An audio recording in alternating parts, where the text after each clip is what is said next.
Kita awali Kompas Pagi. Polres Merauke menangkap pelaku pencurian sepeda motor pada malam pergantian tahun baru. Pelaku ditangkap setelah aksinya terekam kamera pengawas atau CCTV. Aksi pencurian sepeda motor ini terekam CCTV. Pencurian ini terjadi pada malam pergantian tahun di Jalan Folder Dalam 3 Merauke, Papua Selatan. Polisi yang menerima laporan lakukan penyelidikan dan menangkap 1 dari 2 pelaku.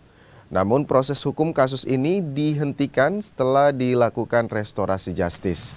Motor korban pun akhirnya dikembalikan pada pemiliknya. Motor yang hilang berdasarkan CCTV berhasil mengamankan 1 unit sepeda motor jenis Jupiter dan diamankan di Satuan Polair Polres Merauke. Dan berdasarkan sisi tersebut diamankan 1 orang diduga pelaku, namun sudah dilakukan restorasi justis.